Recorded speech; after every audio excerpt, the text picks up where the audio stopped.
Hi, Luke. Hi, Aaron. Nice to meet you guys again. You too. Hey, Jennifer. Pleasure. So the season finale was absolutely insane. Like I mentioned, like very Marvel-esque.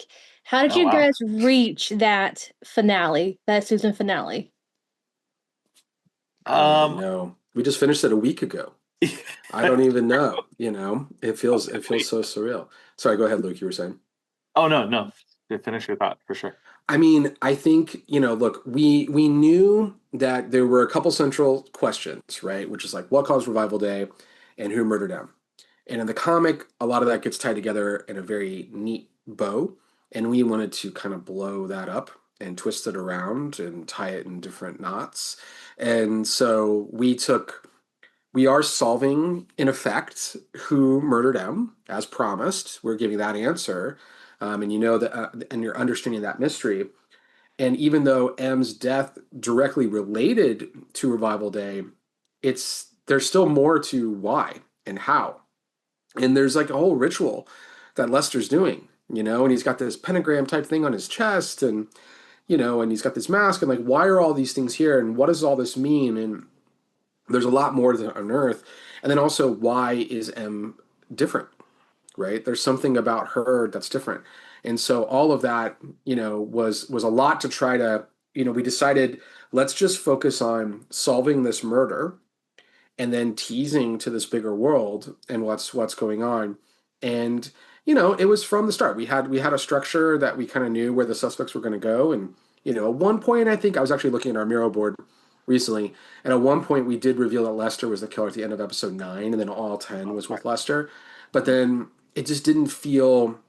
It felt more fun to kind of resolve this because Blaine really is the big bad Mhm. of this season. Like he's the antagonist throughout, but is also so misunderstood and actually hasn't killed anyone. Didn't murder Rose, didn't murder M, so it's just this very confused, misunderstood creature, and so that was fun to like stay in that world and feel like it's still going to center around Blaine and then resolve that and then be like, huh, okay, well, what next? And then to find out that M's in the lion's den, if you will, and which was fun. But that was always kind of a construct when we first outlined the whole season,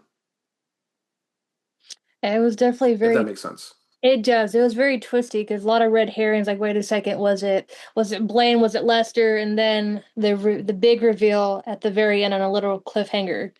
Um, that was brilliant. I can't wait for people to see it tomorrow night.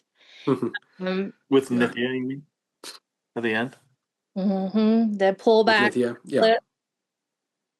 Was not Yeah. expecting that at all. Very, very twisty. And speaking of that, did you guys set it up for two different endings for the year later and then the ending at the very end of the episode? So just in case you guys are renewed for a second season?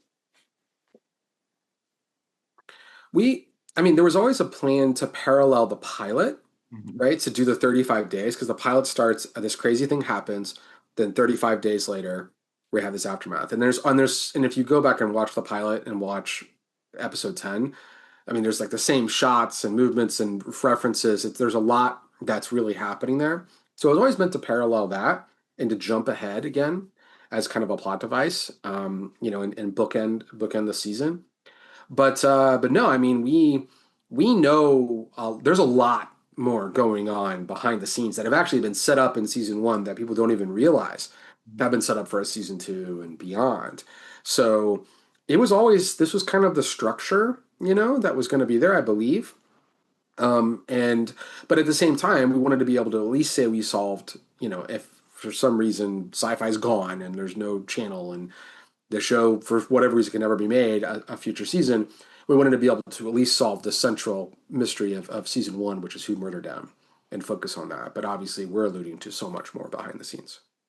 Yeah, we knew right away. We knew our initial meetings that we wanted to tell this murder mystery in season one for sure. We wanted to end that story. We didn't want to stretch it across multiple seasons. But the question of M being alive, because in the comic she's gone, right? She's gone. But in the comic you do see Nithya at the end, and we loved that sort of oh wait, there's one more element of the mystery that you thought it was over, it's not over. And that happens all the time. We use like Mayor of Easttown as a structural example that happens in that, and we love that idea. We wanted to do that as well. While also, really, if anything, I think the one of the things that changed for us from the beginning was we just debating whether we were going to really show M or not. I think in one version we talked about hinting that M was still alive, but just barely hinting at it, just so you leave with a little bit. But we had this big sort of ending idea, which changed multiple times. With the location changed based on what we could get. So yeah. Yeah, there are things we want to do with them that originally we were going to end the season showing even further in the future of some things that were going on with them. But we decided to pull that back and just stick to the 35 days and just tease this combination of her and Nithya and what does that mean and where are they? Why are they there? How did they get there? And what that is, which is fun. And also, is Nithya okay? Like, is she healed or is she not? And if she did, then should M be sick or not? Or there's a lot of fun questions in there if you start to really peel back those layers of that specific pairing of the two of them.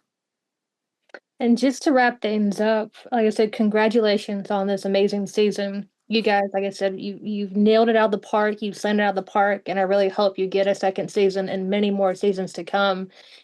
Um, I guess I should ask, what was your favorite episode from this season? I, I think we both have generally the same answer there. I Yeah. think six is our favorite episode. I think it's the episode that, we really, like Aaron has said, it's sort of our second pilot, if you will. Um, but eight, I think also kind of edges it a little bit. Sometimes it depends on my mood. Sometimes eight takes the cake a little bit. I don't know. Both episodes just feel different in the overall structure of the season. They also just have some of the most, I think, some of the highest emotional stakes in some cases.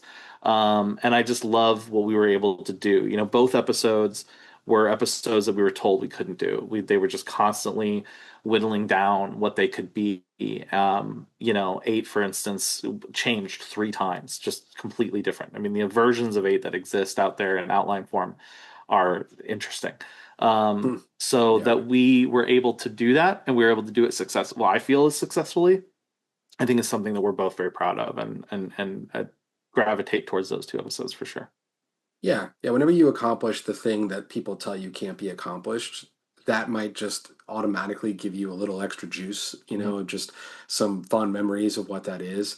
And just how crazy it is, I mean, in totally different ways. I mean, six is action packed and the stunts and the effects. And then we see for the first time the passenger, which we were told to cut down even more and, and not to do a CGI thing. And I'm like, no, we're going to do a puppet and we're going to do this all this way. Like there were so many different facets of this, that were layered in. And I remember being emotional when we first saw the cut of six and we're in the final mix and just being like, oh my God, we did it. Like we made this episode, and then eight, in a totally different way, is all flashback in a show that's so propulsive and so many things are happening and you need so many answers. And it's like, well, can you, but we always felt like if you can stop for a second and tell this story and understand its weight within the bigger story, because the Black Deer case is massive, is a huge part of this of not even just the season, but Dana's journey and her character arc and everything, and what's there, and this parallel of Rose and Jesse and the familial trauma that they've all been through. And yeah, so just to be able to do a majority flashback episode, that is pretty crazy.